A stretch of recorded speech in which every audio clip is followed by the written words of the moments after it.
You're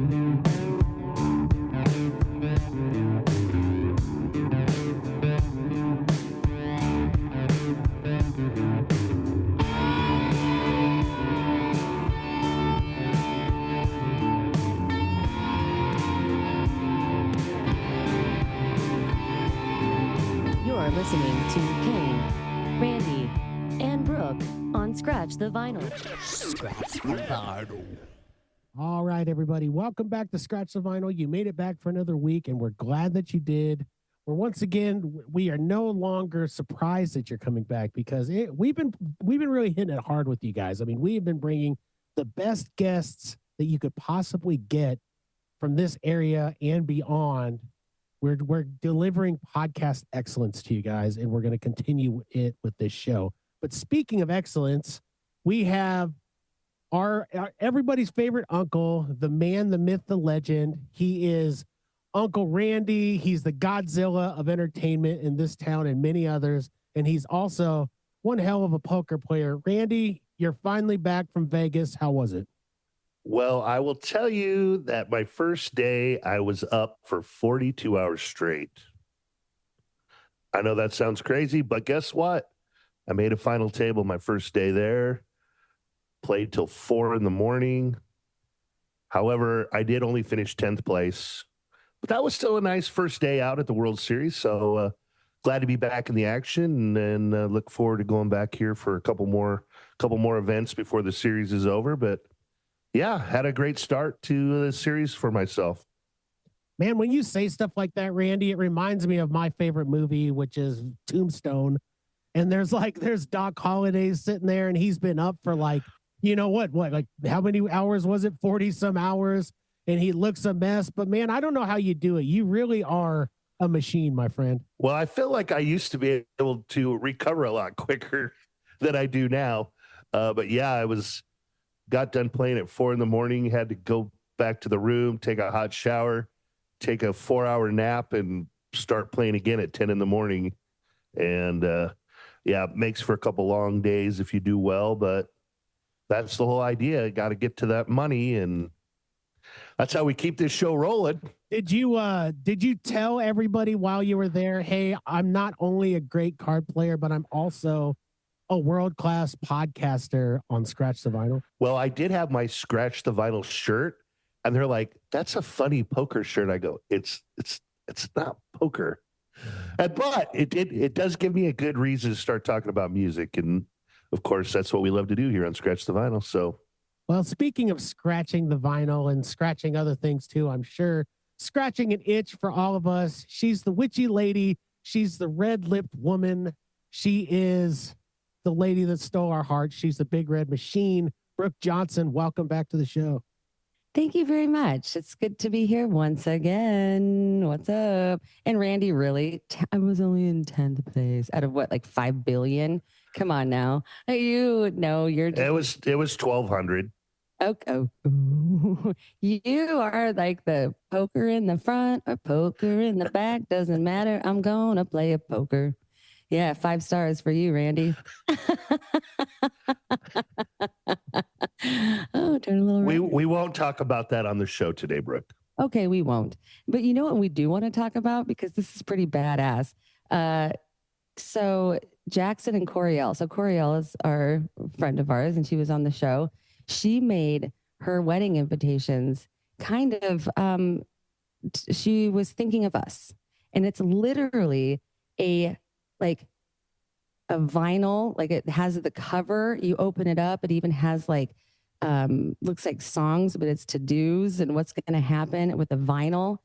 Man, when I opened that, I was like, that is the most badass thing I've ever seen. So shout out to Coriel, and this is the coolest wedding. And Jackson, of course. And well, yeah, Jackson. I mean, I guess he's okay. He's pretty damn cool too. Just so you know, I do get Jackson to come up and sing every once in a while at one of the shows.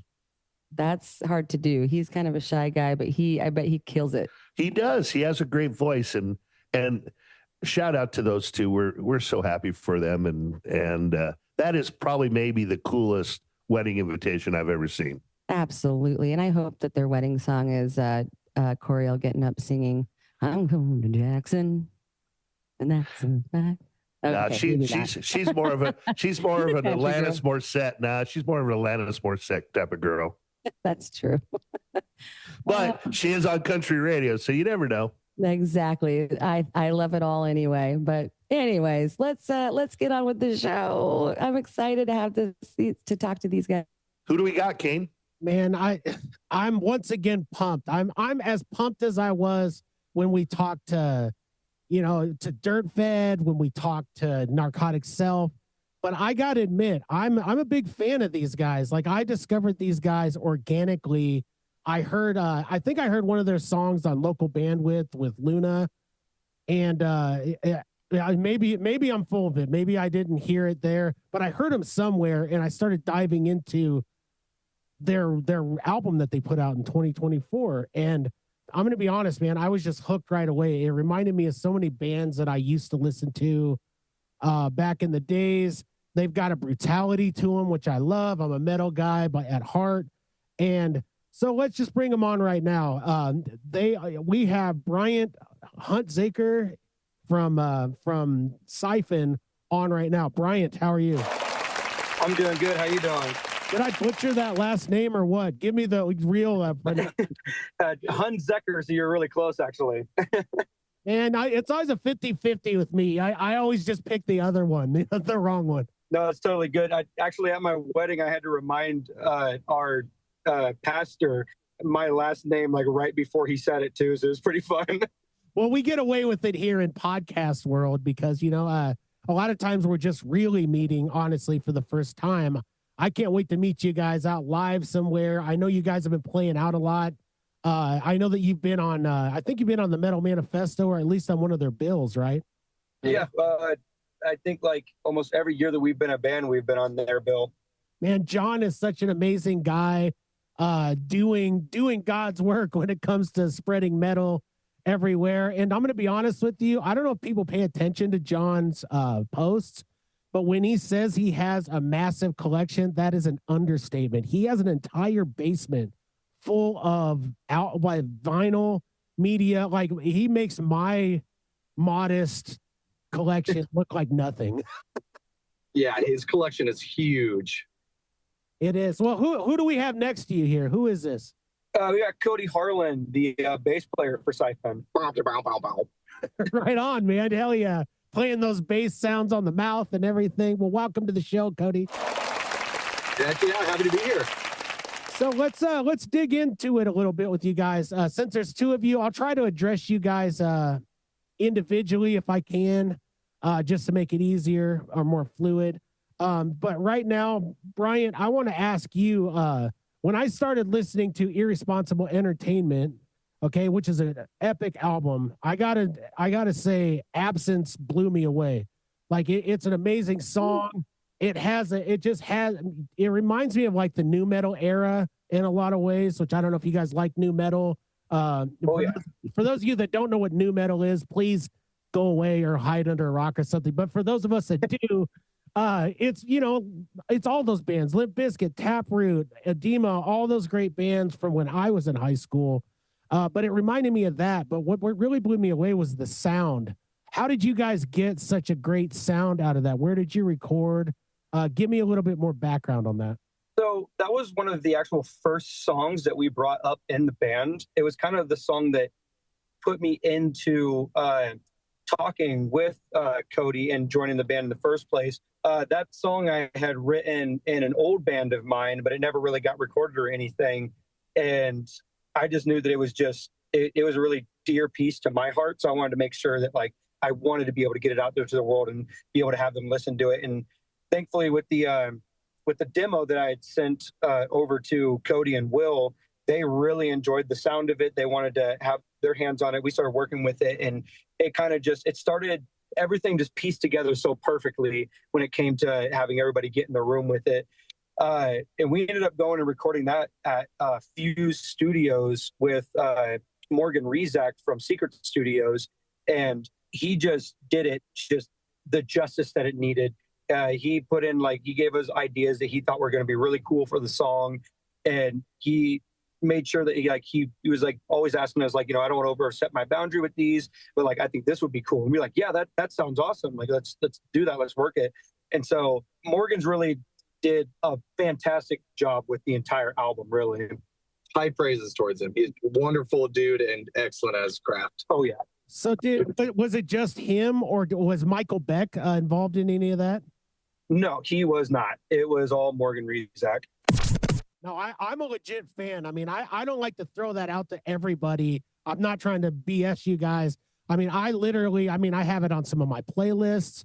So when you see that ping on your, when you're getting paid your little fraction of a percentage of something, it's from me and Lincoln for sure, because I have it on a different. So what a great album, man. And, I can't offer you any more praise than that. It's just fantastic. I definitely know you have plenty of fans out there, because I was at one of my shows last night, and we were talking about the show coming up. And one of my favorite guys who hangs out, who's a total metal guy, I brought up that we were going to have you guys on the show today, and he totally geeked out. And so I just wanted to give a shout out to my man Josh, because he loves you guys, and he can't wait to listen to this episode.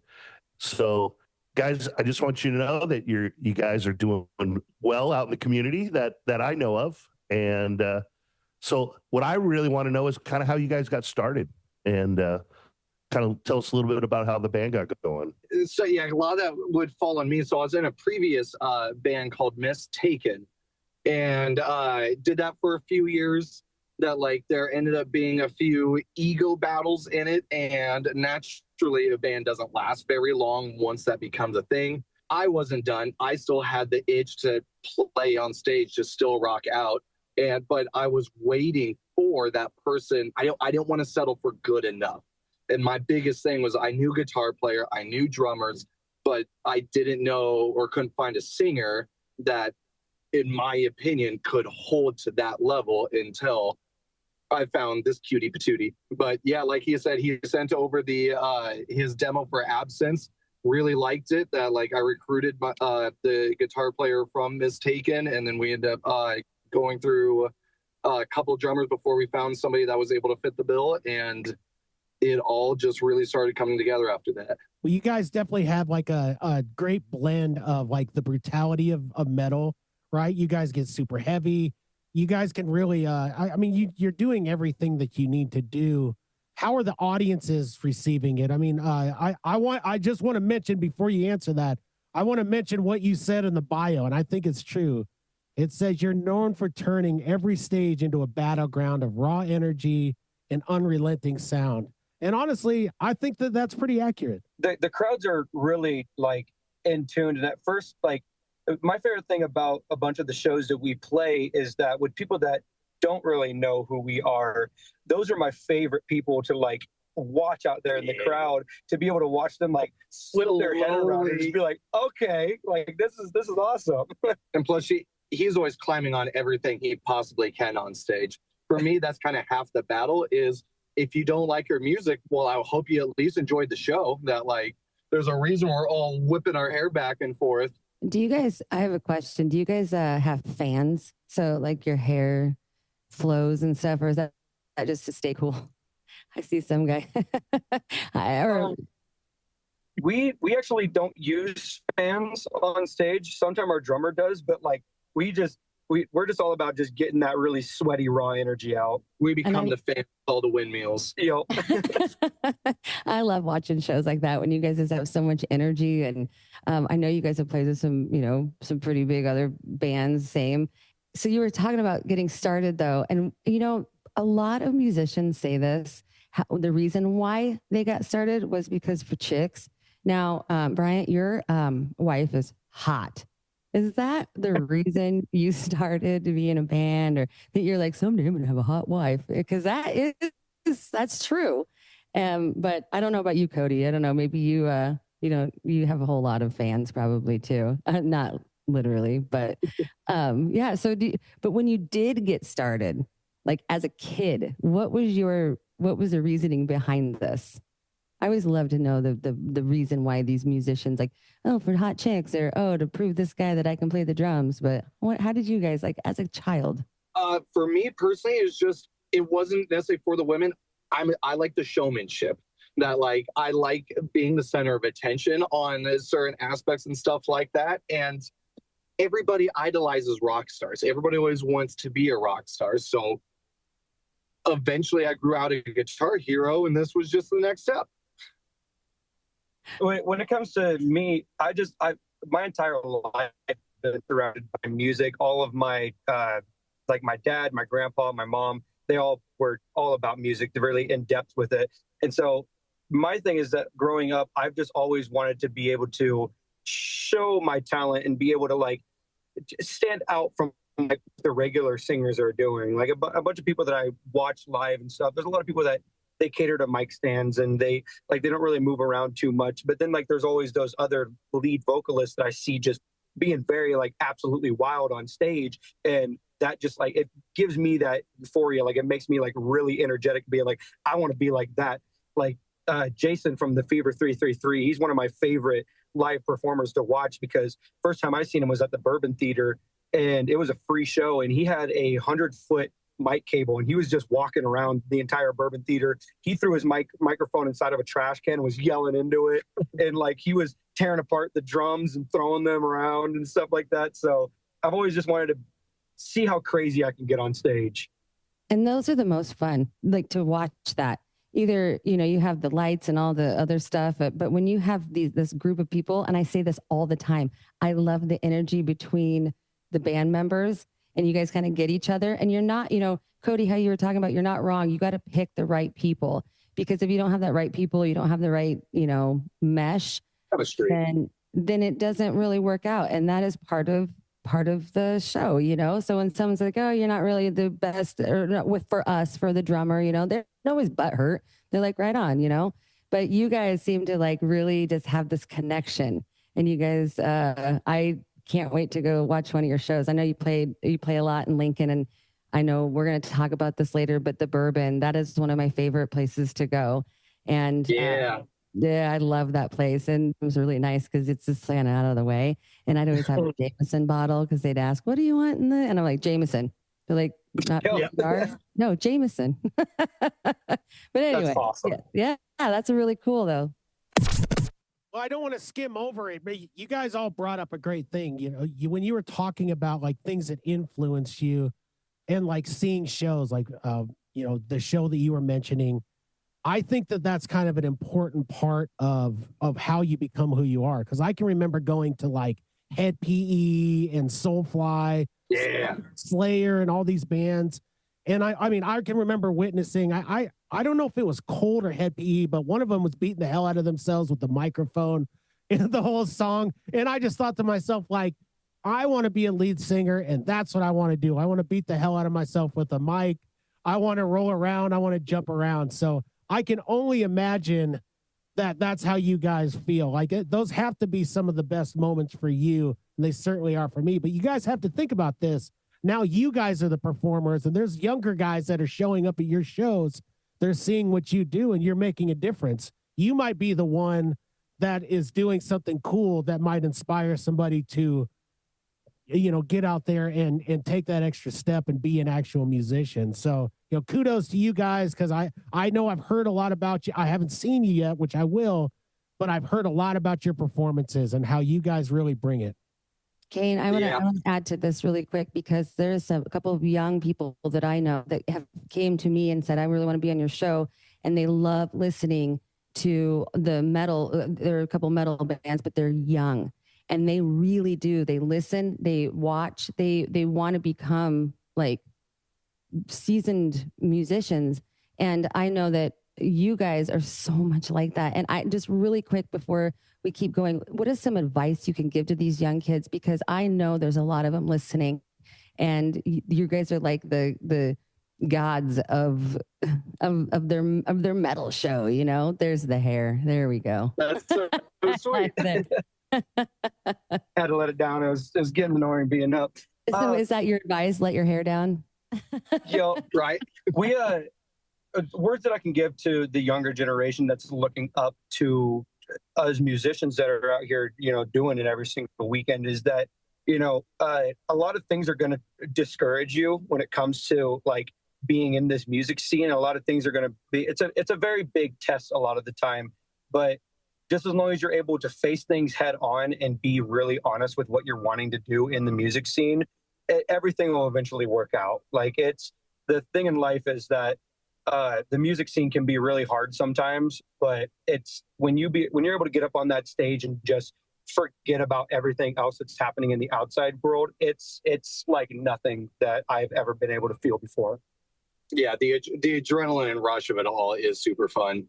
That was a great point. The only other thing I would like to add with that as well, and it's something I've noticed a lot of the difference between local and that like the professional national is don't stop at good enough.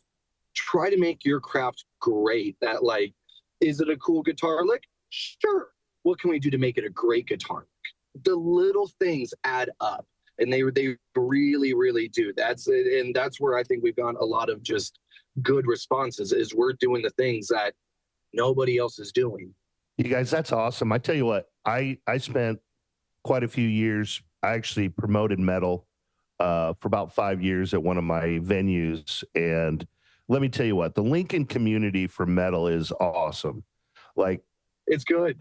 It is really good. And so kind of adding to what you guys are saying is that there's a lot of support for these young kids that are coming up, and they really just have to get involved really and start playing and going to good metal venues and start really building their craft. And I think you guys are kind of proving the point that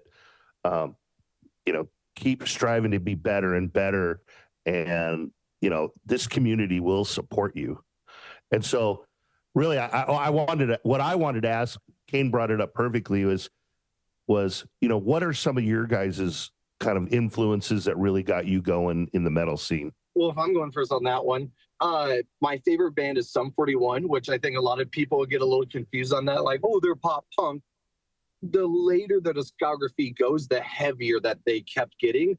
And that completely, I mean, I fell in love with them during their pop punk phase, but when they went heavier, well, they pulled my music styling along with it. And so then I started opening up and broadening my horizon. Me like, yeah, this stuff is just badass. Like, this is cool. This is what I want to try to play and keep up with. And then and then just kind of other things, going to concerts. And one of the big ones is before I got into band, I had seen a band called Wayland. They had opened up for Saving Abel at the time, and as well, still when Saving Abel had the original singer, and nothing on Saving Abel. I love them.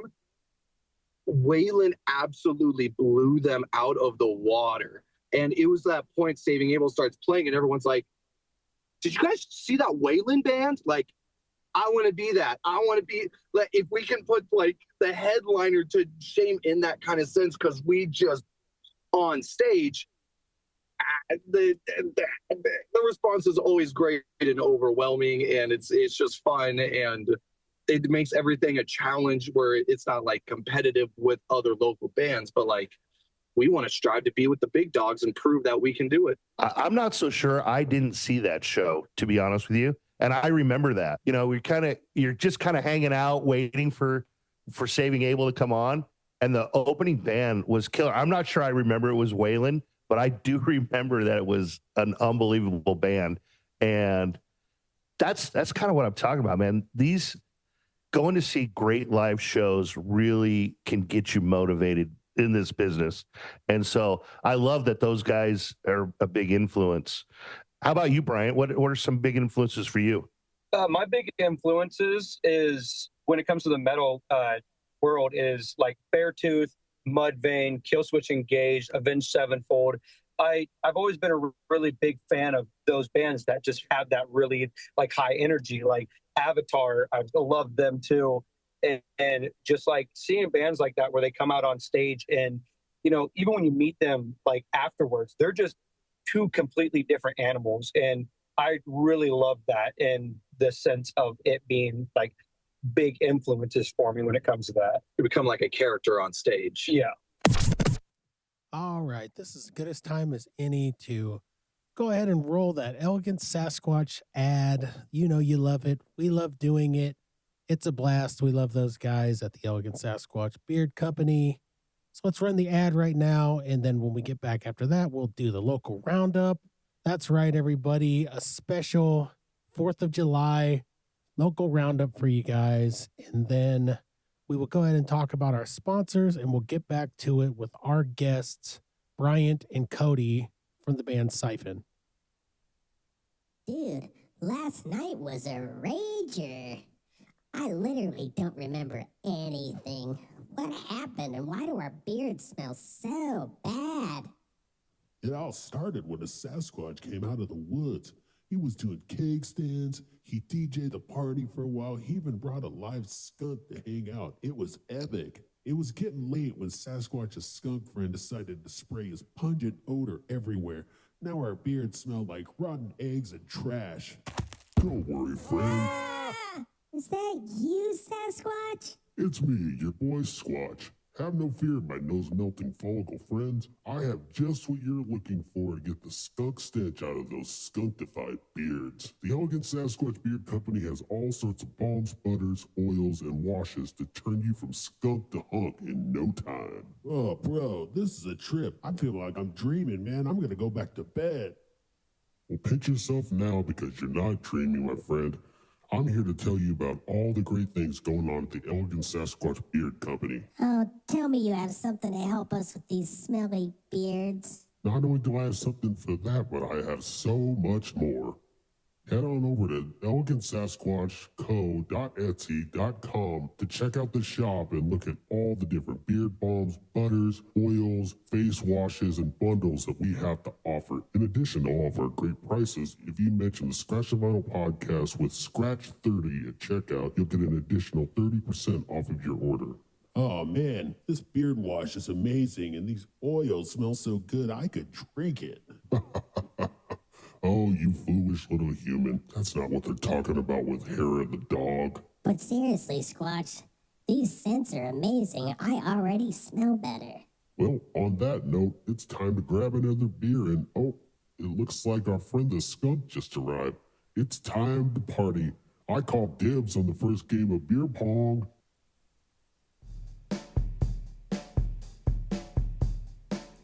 All right, Lincolnites, we've got a special treat for you. This is the 4th of July edition of the local roundup, and there is a ton of stuff going on. So let's get started right now. I don't want to waste it. We've got a ton going on. Now, it doesn't look like, on their page, it doesn't look like there's anything going on at Gray's. So maybe everybody's just enjoying the fireworks, but still go over there. Check them out, get a drink, tell Pat and Karen that we said hi, and represent Scratch the Vinyl at all times. So let's move on over to the Zoo Bar, because the Zoo Bar has a ton of stuff going on. It looks like all they have for the 4th of July before the big 4th of July festivities out there is a 4 p.m. show. But that's not all. It's a big deal. It's Layla and the Pacemakers. So they're going to be there. And then Saturday night at 9 p.m., they're going to have a head change over there at the Zoo Bar. Then Sunday, it really gets popping. It really gets kicking off with the Zoo Fest. I sound like an old person. The Zoo Fest. Zoo Fest kicks off their 52nd anniversary week with none other than our sponsors and our friends, Roots Music Shop, doing an open jam Sunday night. So that's going to be cool. Go over there. Then Monday night, I'll try to go through all these a little bit. I'm sure there's some other performers that I might be leaving out, but these are the major hitting points. Monday night, they've got Dale Watson and his Lone Stars. Tuesday, it looks like they've got Jericho Strays, Tony Meza, and Chupacabra. Then Wednesday, they've got John Primer, Catalyst Sessions.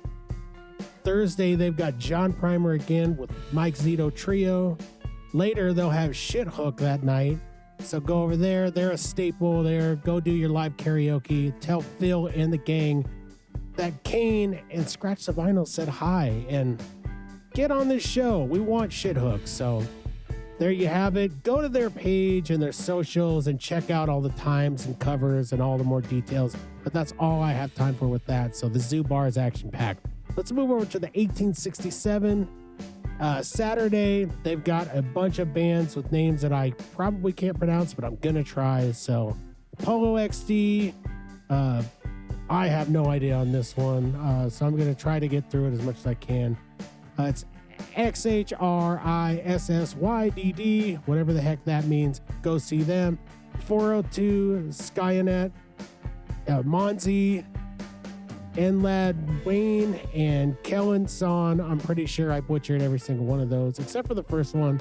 Hey, I tried. So go over to 1867 Saturday and check out all of that goodness. Let's go over to Duffy's now. Duffy's Sunday, 8 p.m. door, 9 p.m. show.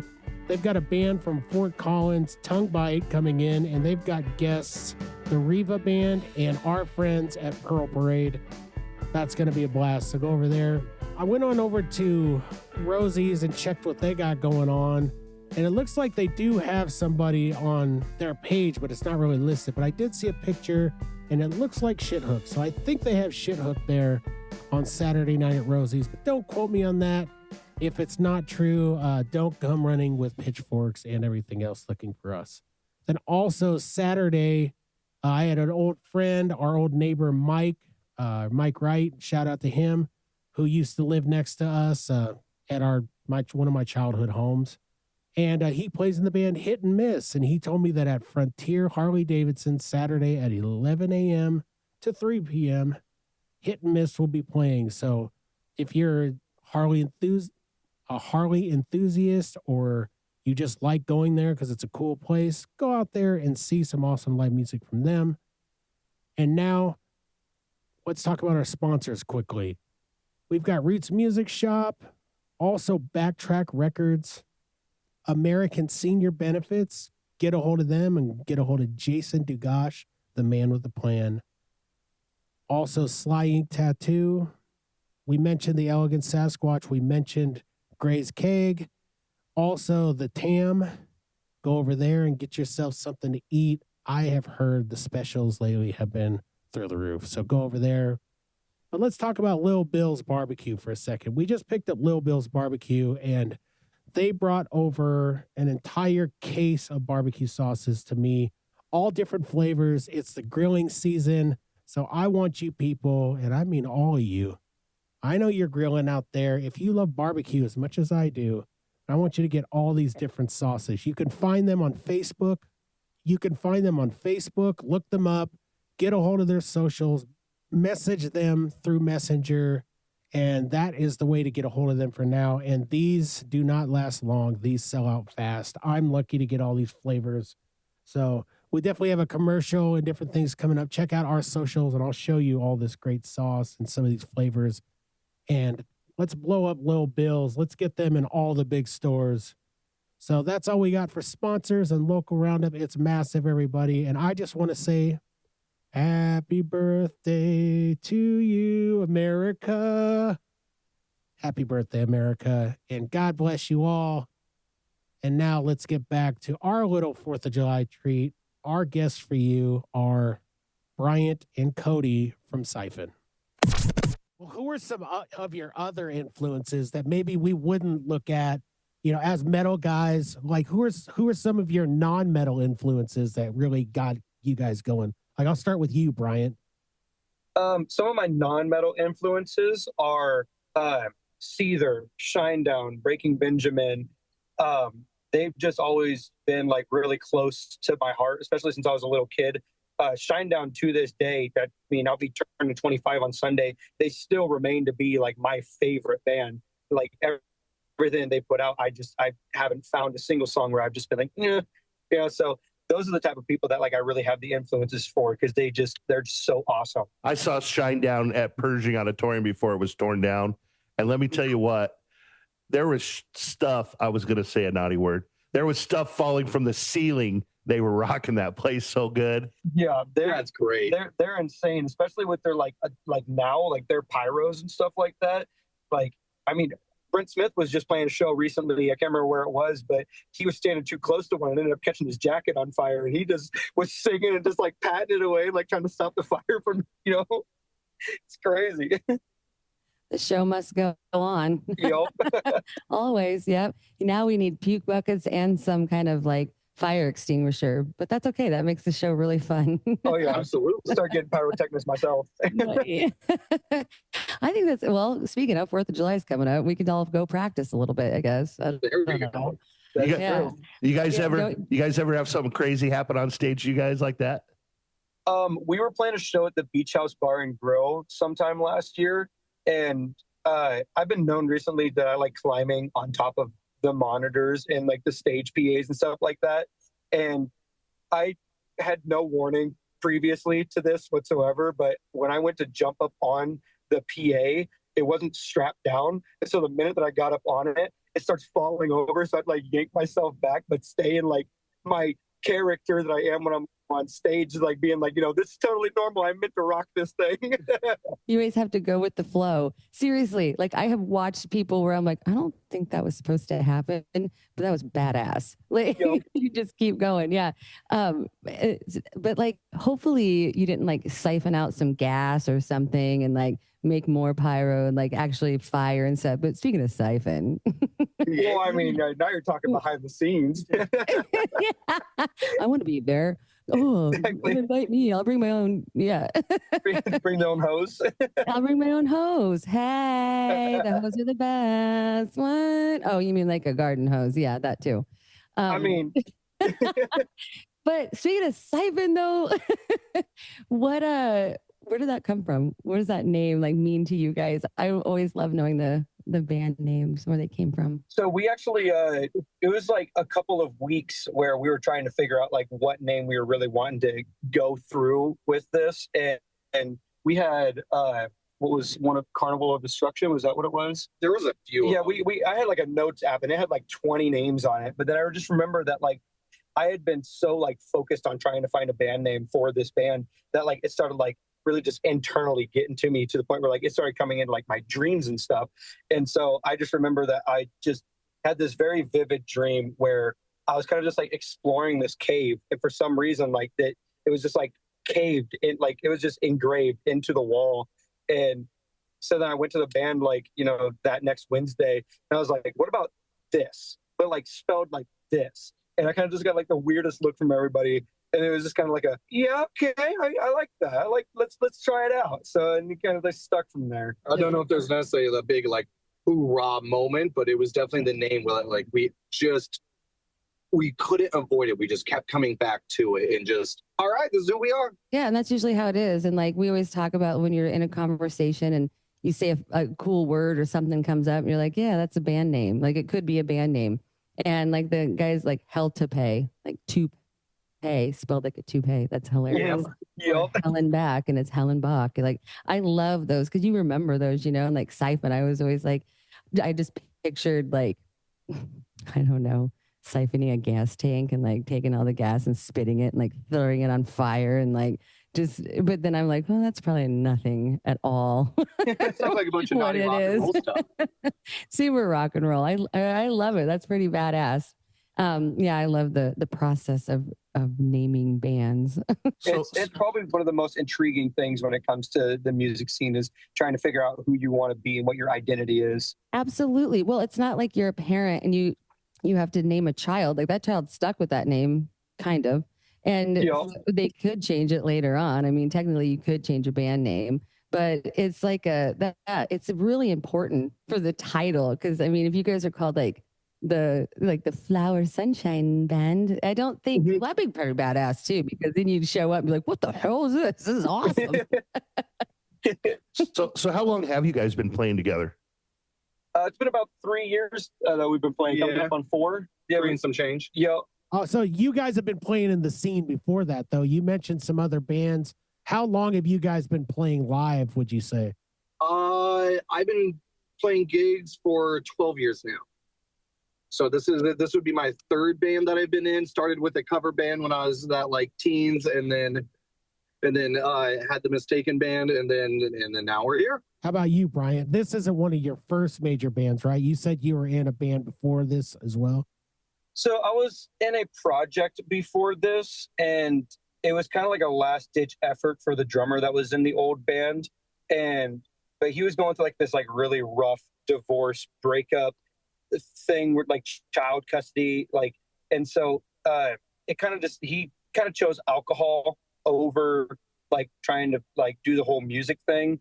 And so we had written a couple of songs, and me and the guitarist, we kind of kept like being buddies afterwards, but then he kind of had his own band that he was doing. So he was kind of just like, I mean, I'm just going to step out of this too. And then they kind of just like handed me the demos and was like, do what you can with these, I guess. And so this being in Cyphen is actually like my first like actually like playing live band. But I mean, I've had an acoustic guitar on my shoulder a lot. I played in local bars and stuff like that, just playing a bunch of cover songs since I was about 14 years old. But this is like my official like first like band that I've ever been in. So what does music do for you guys? Like, that's something I, as a fellow musician, like to ask you guys is, like, I know what it does for me. I've mentioned it many times. It gets me through my depression. It gets me through the day. There isn't a second of the day where I don't have something musically playing, or I'm not playing an instrument or something. What does music do for you guys? Now, not to get too deep, but kind of get too deep. You know, I want people to know what makes you guys tick. Music, it's really my escape. It's my way of writing, and like a lot when I get like a writer's block a lot, and when that happens, I usually turn to like different genres of music to kind of like try to open up new pathways in my mind to be like, you know, like, how are they doing their cadences? What are they writing about? What can I take from that to be able to like, you know, write these new songs and write these new waves of stuff? And so music just really helps like connect to me on a very like emotional level to be able to help me out with a bunch of the things that like I deal with in a personal life, and then like being able to write songs and stuff like that. So yeah, I find ways to like let every single genre kind of mold itself into my brain to help me like become a new person and like a new aspect on life. How about you, Cody? I mean, bass players are so misunderstood, you know, and I want to give you your opportunity to talk and come out there and show everybody what makes you tick when it comes to music. And I mean, like, what does it do to you when you sit down and you listen to a large chunk of music? It's a little bit of everything. That like, I like music that actually makes me feel something. That like, if I don't feel it, to me, it's just not worth listening to. But if it holds me, it holds me. It doesn't matter whether it makes me sad or happy or gets that like angry angst or whatever. As long as it makes me just feel something, that's all that I really care about. Because to me, that's all the point of music is you're enabling one of your senses that like you want to use that sense to the highest degree. And so if I'm not listening to something that isn't getting that attachment feel, heavy, soft, doesn't really matter, that like that's where my hearing just attention always goes towards. And something that he's kind of learned from me over the years is I actually listen to quite a bit of classical music, just because a lot of that, it's something you don't hear today. It's not stuff on the radio. And that, especially that like a lot of movie soundtracks or whatever, they're meant to really target a specific emotion. And learning off of that and trying to replicate and build similar things and orchestrate to that kind of degree to really put a specific attitude into whether it's my mind, the audience's mind, that like other bandmates, anything like that. To me, that's just what it's all about. You know, Cody, I love that you said that, because recently I've seen a lot of things where a lot of these artists are taking old songs of different genres and converting them into a different genre. Mm-hmm. And it's just like you grew up knowing the whole what a song might be, but putting it in a different genre, it's like way different, but ultimately it's still freaking cool. And you're like, wow. And I can see what you're talking about when you transform, you listen to something, you transform it into kind of what you're doing, I guess. So right now, are you guys writing any new music, or or what's your guys' writing process with each other, or who carries that load on the band? We're writing a couple of new songs currently right now, and when it comes to the writing process, usually I get some sort of idea of a melody and then like guitar and drum parts in my head, and I start writing the song lyrics for it, and then I'll actually send it over to Cody and be like, hey, like what parts of these do you think like you would change, like where are you at, like, and then I always get the same text message back like, can you send me a sample of the melody? Like, I'm tired of reading a poem. I want to be able to, like, hear what you're hearing. I'm like, oh yeah, sorry, here. And then I'll send them like a voice recording of me just doing my doodaloos, and it's never like really any like actual lyrics at that point. And then it kind of just builds into like we kind of work together and get these songs written out and stuff like that. And so I think his favorite part of the songwriting process is just getting just voice recordings of me just sounding like just an insane person.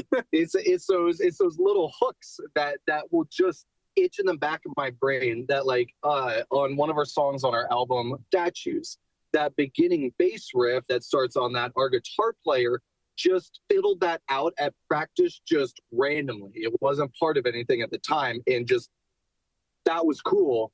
That was really cool. And that like I held on to it, that like we didn't get to the writing the song right away, but is that like something needs to happen with this riff. We need to build a song around it. I can't let it go. I'm thinking about it all the time, that like we can do like this is it. And sure enough, that like giving over to radio stations or other friends, family, that like that does seem to be one of the bigger, more appreciated songs on the album, if that makes sense. Oh yeah. You guys ever run into writer's block? Like, do you guys help each other get out of it, or how do you guys get out of that? Randy, hold on. I think that Bryant just has dreams, and Cody, they have dreams, and it comes in your dreams.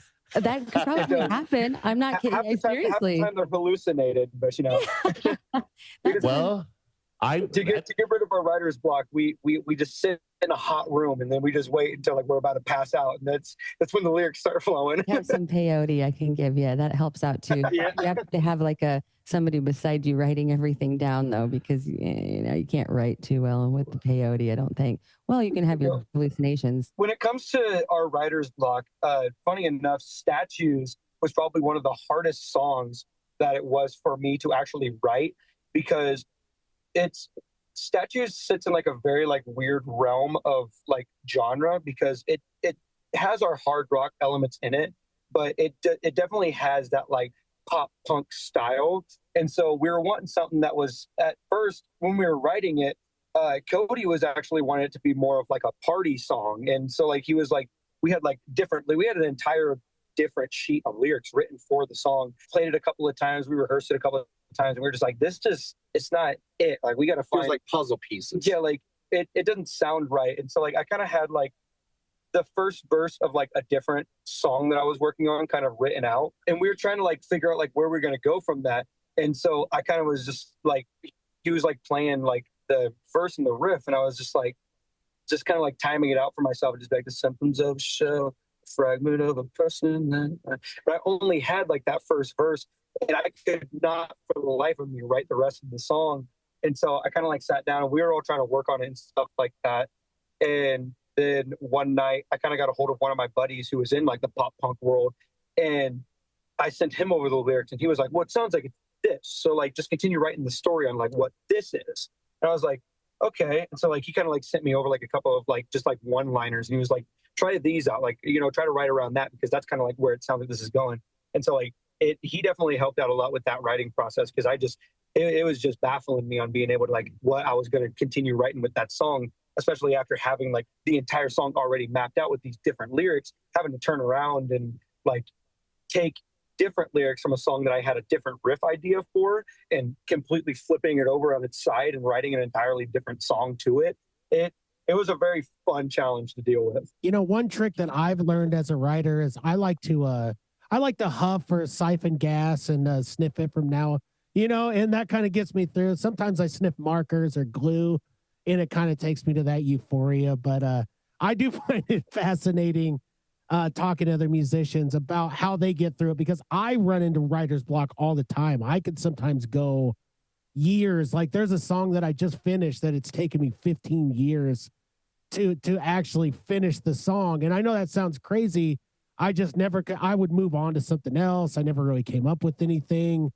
It always kind of racked my brain, but you know, if all else fails, everybody just sniff gas or something at the gas station. You'll be fine. Yep. It helps you.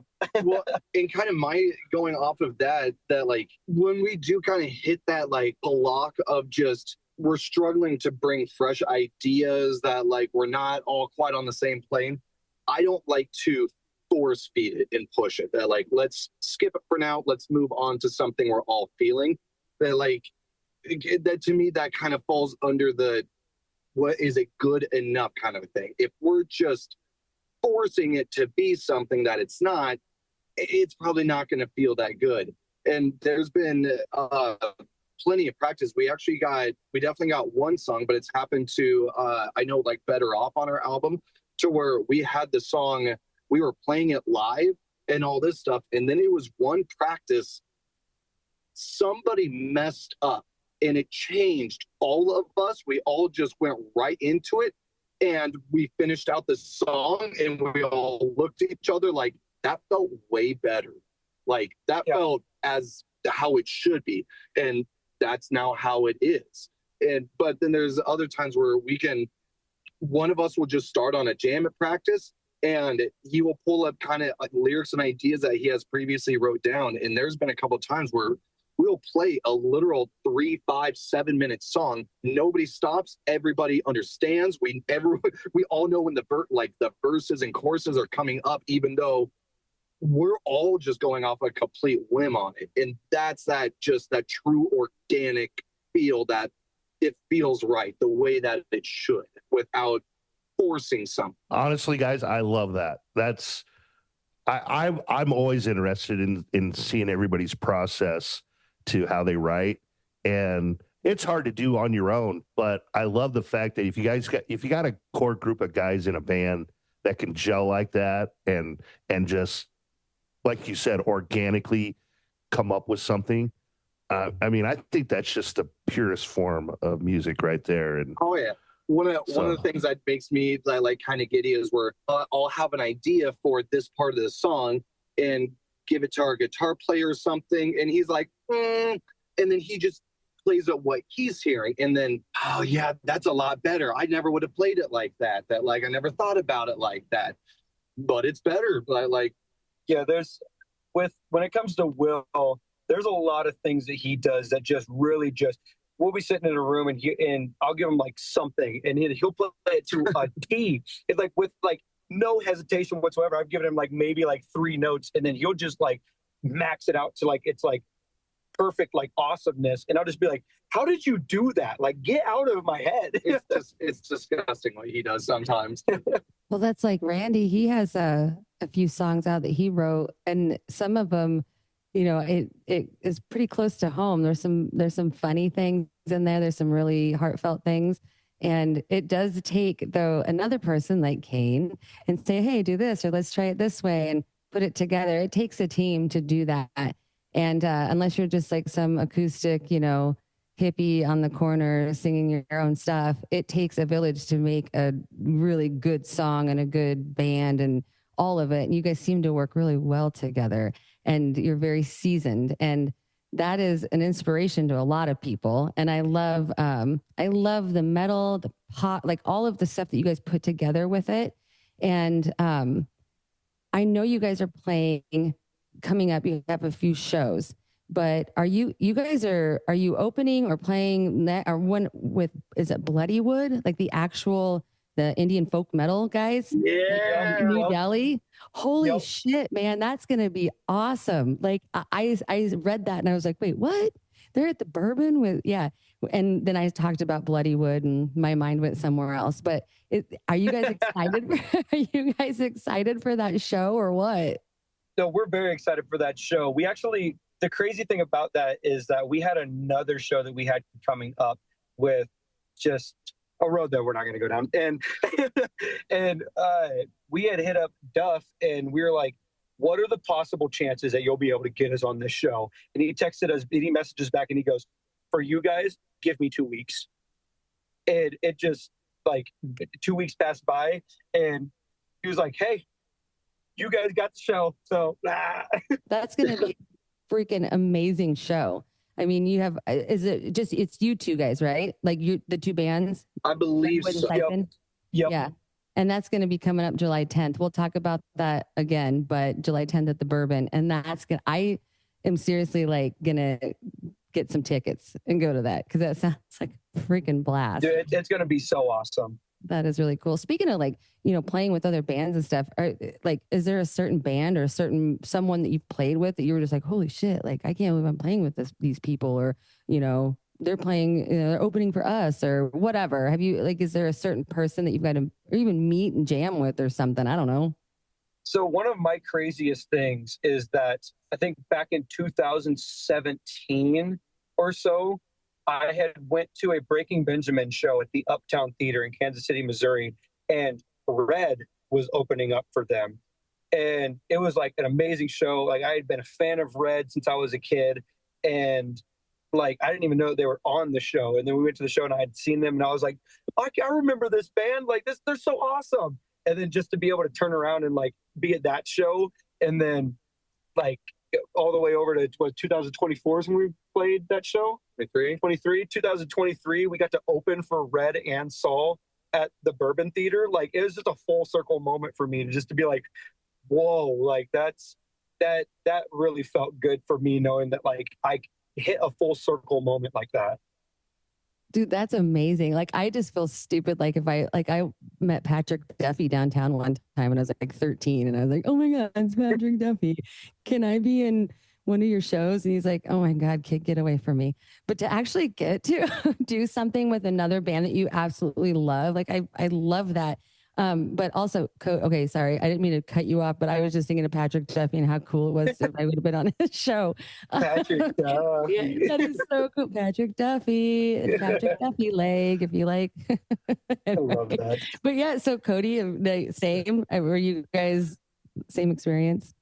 Yeah, for me that like it's more dependent on the crowd. That like with the crowd is enthusiastic back, that like it just gives that specific high and adrenaline rush that just nothing else competes on. And that's really what I live for on all of it. That the Red and Saul show was absolutely killer. I had listened to them, but I wasn't like huge into either of the bands. But Avril Lavigne could be sitting there, Limp Bizkit. We got a little bit of all the right, Bloody Wood. You're like, I don't give a shit. I'm gonna play my stuff. I like that. Yo, that's pretty cool too. But there are probably really people cool talking that, about like, you guys. They're probably like, oh my God, we gotta play with Cyphen. You think about that, man. There's a lot of kids out there right now that are like, what do I need to do to open for these dudes? Like that, like seriously. And speaking of like, some shows, we really, really, really, really want to know what's coming up. I did just talk about Bourbon Theater, July 10th, with Bloodywood. And then I know you guys have played at Gray's, which that's one of our sponsors, which that's awesome. We love Gray's Cakes. That is one of the coolest places ever. And they're so good about, they're so open-minded about the bands that come in there. But also you guys are going to be traveling like around, I think is it Missouri, or you're going to different places? Are you traveling around?